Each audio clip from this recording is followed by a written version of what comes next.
घर से निकले हम लोग गंगा स्नान के लिए, क्योंकि आज गंगा दशहरा था। तो हम लोग घर से निकले गंगा स्नान करने के लिए, लेकिन रास्ते में काफ़ी भीड़ दिखी, क्योंकि लेट निकली थी। सोचिए सुबह में काफ़ी भीड़ हो जाता है, तो दोपहर में 10 बजे के बाद निकलेंगे, लेकिन हम लोग निकलते निकलते 9:30 हो गया। पुल पे तो खाली लगा, ये खाली खाली दिख रहा है, मगर आगे जाने के बाद काफ़ी भीड़ था।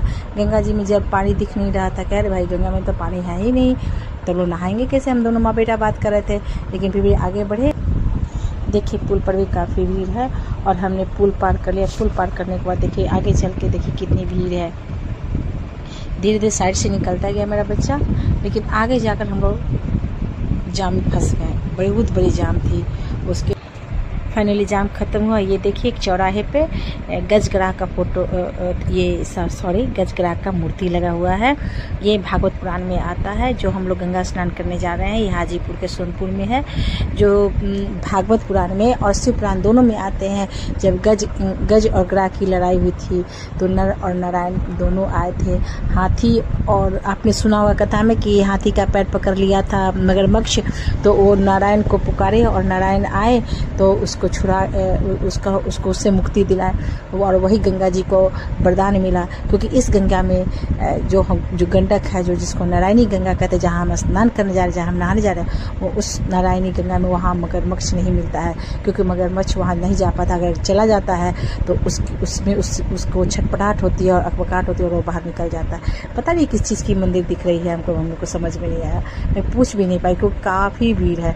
क्योंकि गंगा किनारे तक, अब हम गंगा किनारे तक पहुंच गए हैं, और देखिए सभी बाहर से बहुत दूर दूर से लोग जो भी बिहार में रहते हैं सभी स्नान करने आए हैं। गंगा दशहरा में कल ये लोग ना रात में रुकेंगे, कल एकादशी यानी कि निर्जला एकादशी है, ये लोग एकादशी का भी स्नान करेंगे। देखिए मैं गंगा किनारे जा रही हूँ, क्योंकि गंगा साइड में बगल में पड़ता है और मंदिर दूसरे साइड में पड़ता है। देखिए छोटी छोटी दुकान है, प्रसाद का, लड्डू का, जल के लिए डब्बा बेच रहे हैं लोग।